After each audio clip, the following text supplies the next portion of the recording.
Hello, everyone, and welcome to the Bottom Line Me podcast, where we like to spend a little time talking about some of the challenges and issues for real estate professionals, many of the things that they face today.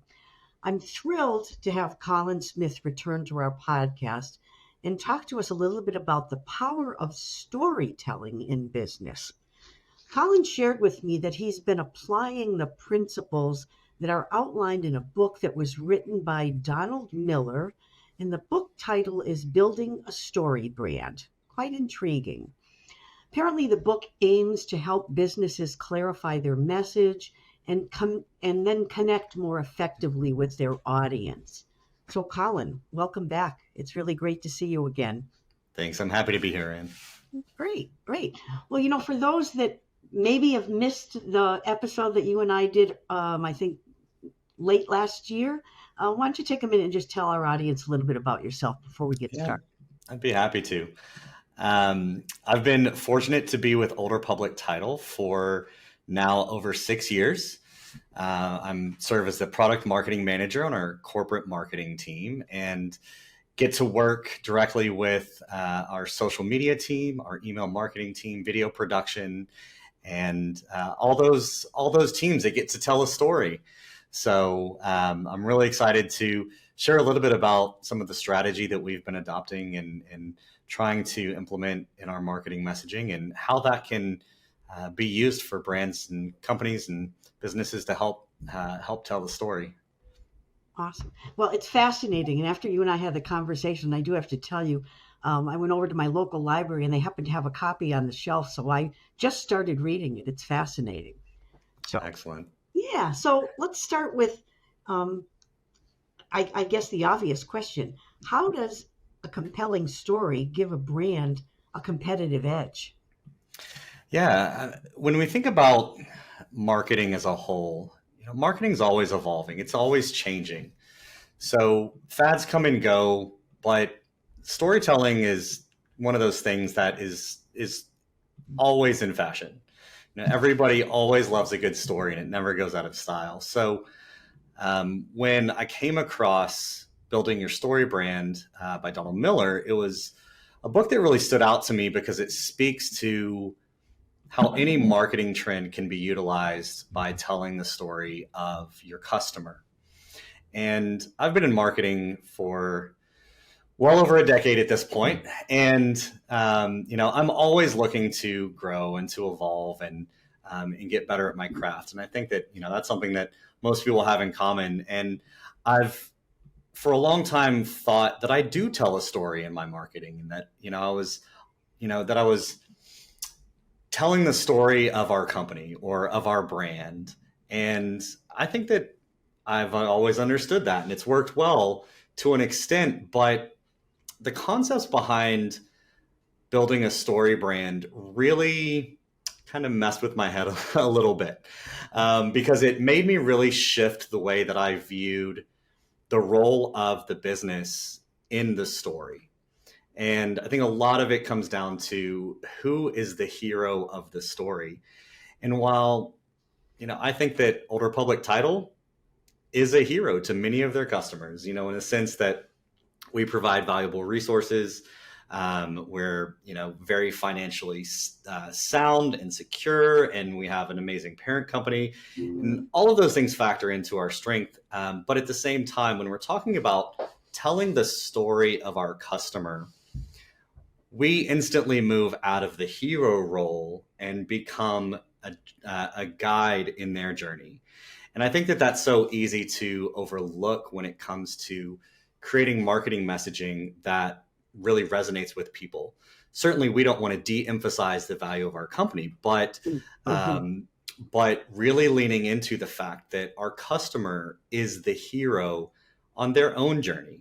And I thought that was so fascinating. And it's just really pushed me to rethink how I view our role, especially from a marketing perspective, but the role that the business plays to the customer achieving their goals and their own success. So it's been really interesting to explore. It is. I'm fascinated with this because, storytelling is often, includes a hero. Sometimes it's got a villain in it too, but Absolutely. the focus is hopefully always on the hero. So why do you think it's so powerful, and how do you think that a business could implement a strategy around telling a story or identifying their customer as the hero? Yeah, yeah, that's a great question. I think that the reason that we connect to storytelling so much is because it's easy for us to see ourselves in the really good stories. Mhm. When there's a story that stands the test of time, or people are really drawn to and connect to, there's usually an element that in the hero they see themselves, they can identify with that person. And so from a business standpoint, when we're shaping messaging or thinking about how we play a role in our customer's journey, it's important for us to think about the fact that, how do they see themselves interacting with us, and how are we shaping message that really puts them in that role. And so, um, with the customer being the hero, then it becomes a question of where does the business fit, and that's really where the trusted guide starts to swoop in and be the one to help give that hero their next steps, helps to empower them with the tools that they need so that they can, and to your point, you said most stories have a villain. Mhm. And, in the story of real estate, absolutely there are villains. Villains don't necessarily have to be people, though, because a villain could be roadblocks in the closing process. It could be, a lien on title. And while those things are not, physical things that we can necessarily, battle with per se, they are things that our hero has to overcome. And as being the guide, we're able to help lead them on their journey to overcome whatever those obstacles or challenges are. So, helping to position the customer as the hero and your business as the guide, I think really starts to transform the way that people perceive positioning their value to their customers. Because when it's simply a matter of look how big and strong and powerful and amazing we are, our products are the best, it turns into we understand your needs and our products will help you achieve your goals. And so it's a shift in messaging and positioning that the customer, the person that you're trying to reach, sees the value that you provide in their journey rather than them simply watching you promote your own journey. And it's just more interesting that way, to be honest, in terms of, the marketing that resonates with people. I think that, when we think of iconic companies that have had iconic advertising campaigns, some classic campaigns from Coca-Cola, where Mhm. you see yourself in those ads. A lot of Apple advertisements showcase the people. It's not just a focus on this product is so amazing, and in a lot of cases, there's a lot of argument to be made from most manufacturers of our product is the best, it's the fastest, it's the most powerful. But when it turns into it lets you be you more, you get to do more of the things that you love because of this product. It's a connection to your story rather than, you're the hero. You're trying to achieve your goals. The company or the product is a piece of helping you achieve that. So I think it puts a big shift and a big difference in mindset. It really, I'm visualizing, and actually, I'm even hearing in my head, one of the old Coke songs that was in an ad that was great. It was a very snappy tune, but yeah, it made you often think about feeling. A feeling comes up from it. There's no Right. question about it, But I love the idea of the company being the guide, or actually identifying yourself as the guide in this process. I think you're absolutely right. It's a huge shift in thinking. So give us an example, or share a little bit about how this whole new approach has been impacting your messaging. That's a great question. Recently, we've been putting a lot of our focus on trying to simplify our message. Title insurance can be complex and it can be overwhelming. And we've been really trying to think about how we can quickly and efficiently get our message through so that Good. people understand what we're trying to provide for them. And where the story brand model has really had an impact is that by identifying our customers' needs, that they're the hero in our story, it helps us to better understand where we provide value to them. And we understand the value of a title premium, and we understand the value of the Right. closing process and all of that. But to understand their fears, their concerns, the villain that they're trying to overcome, it allows us to simplify our message in a way that, what would have been a wordy, possibly confusing description on a product can turn into, we know that you struggle with this, and this tool helps you overcome that. Uh, And it can be that simple to show that we understand that they're trying to achieve their goals and that there are roadblocks that could prevent that. And that by doing this, you can overcome those obstacles and achieve the goals that you have in place. So that's where it's really impacted how we're shaping our messaging. And it's helped us to simplify a lot, whether that be web content or social media captions or our email messaging. And it drives response so much more quickly in that they understand the value of what it is so fast that they're willing to, in that moment, take action, which that's a big part of everything around the story brand model as well, is that you have to provide that next step. How do you keep them connected, keep them engaged? Because if we hook their enthusiasm and they're interested, they have no action, then that's a part of it as well, because you've got to have a way for them to engage and take a next step forward. But for us, that's been the biggest impact in where we've been able to utilize the story brand model, is to really simplify what we're saying so that our heroes will understand what we as the guide are hoping to direct them towards so that they can achieve their goals. so essentially, I mean, thinking back to the Coke and the Apple reference you made, they recognize themselves more easily Yeah, or more quickly by telling a story or framing the message in a story form. Fascinating. absolutely. I've said Yeah. that 5 times now, but it is quite good. It's a whole new way to think, you know? Yeah, as I said, I just picked up a copy, and it looks like there's like, is it 7 parts that are the framework for building the story brand? There Um, are. Yeah, absolutely. Talk a little bit about Um, that, will you? Hmm. yeah, the story brand framework is a 7-part framework that I think people would recognize, because it's something that we see throughout storytelling, whether it be in books or in film or TV shows. Hmm. It's a model that is very familiar. And so translating that into our brand messaging is unique. And it's something that, it doesn't necessarily feel like something that's familiar, but I think that, as we talk through some of these steps, people will recognize it and possibly even think of stories that come to mind, because ultimately it's a character that has a problem. It's how every story starts, is we meet our main character, and then we Yeah. find out, well, what's the problem that they're facing? What's the obstacle? And that could be an external force. The story that I always go back to, that I think embodies this framework so perfectly, is the original Star Wars movie. I mean, it is just Star Wars: A New Hope. We meet, this movie starts. One of the first main characters we meet is Luke Skywalker on Tatooine, Hmm. and they've got the droids that run off and the whole bit, and it ends up with the conflict is that the Empire is on Tatooine and bad things happen. And so that's a great example of an external problem, but sometimes it's internal. It's their own goals or drive, or it could be philosophical, that they're trying to make an impact that's bigger than themselves. But ultimately, it's a character that has a problem.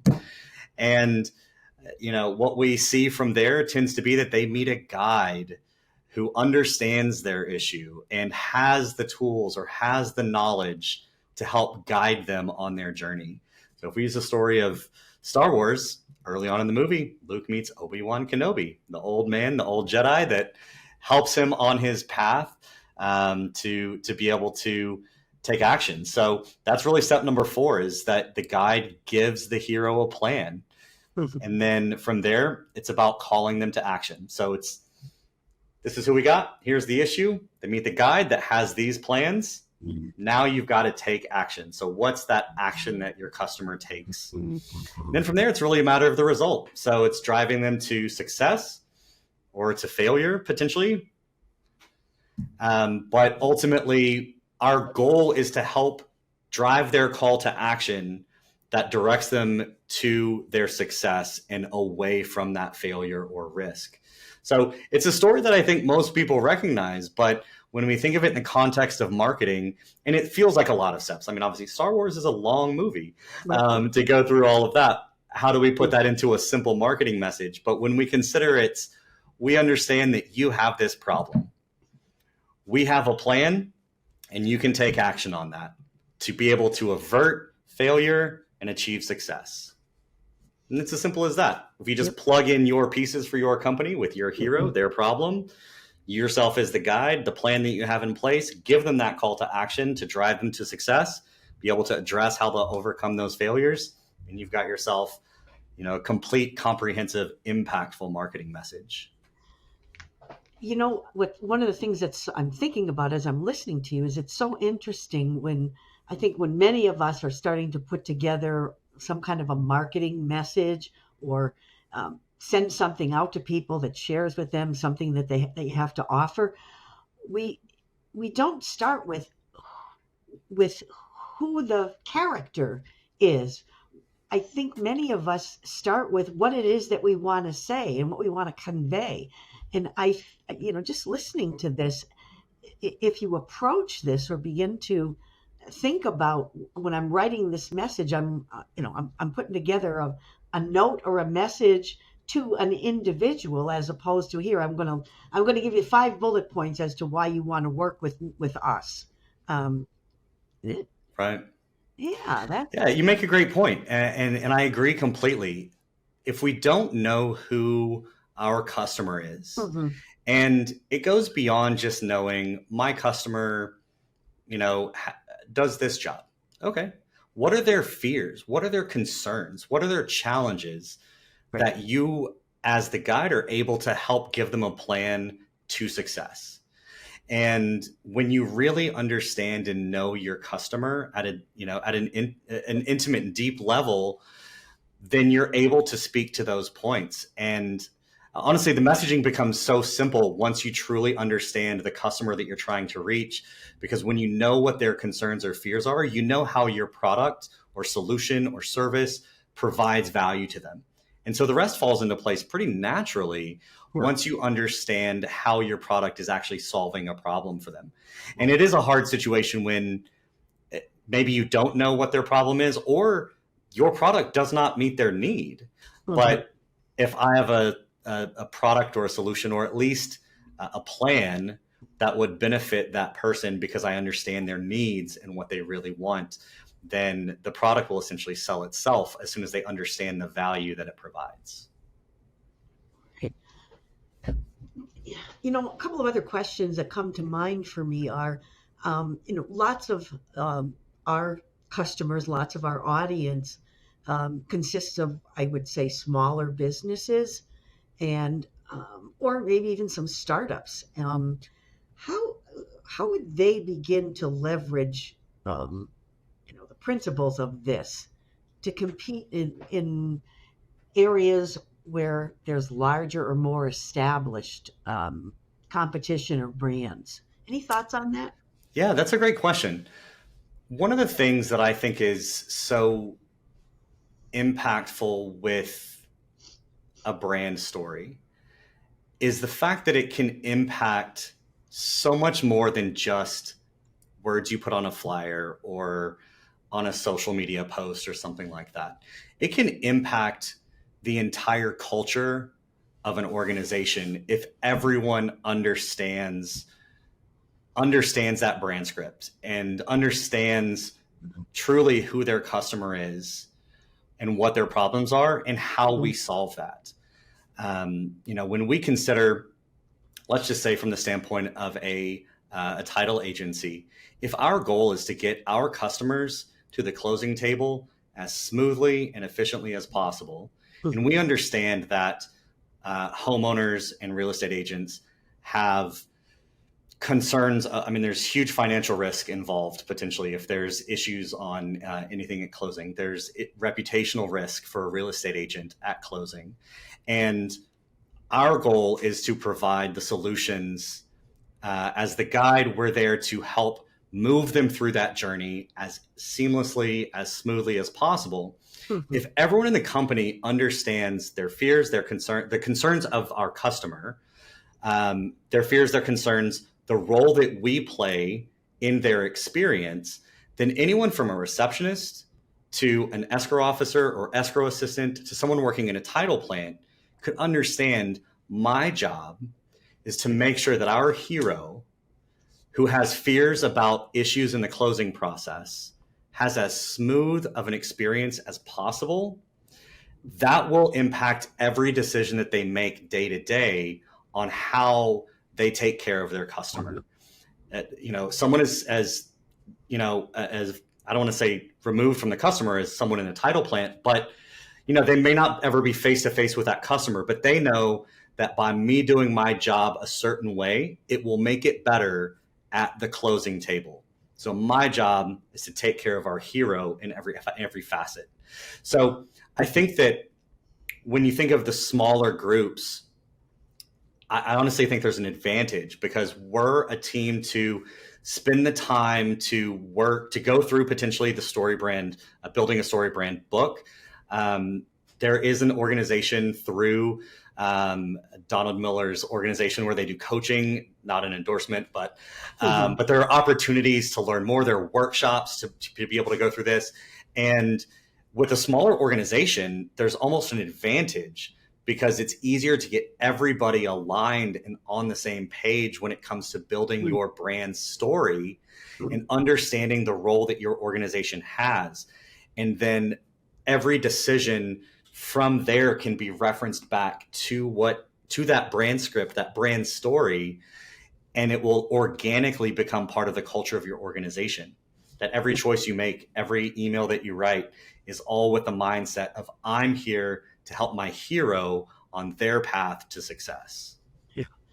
Yeah, I can see how there's no question that a small organization could have an advantage here because they're all involved in telling the story or understanding what the story is. So awesome. Right.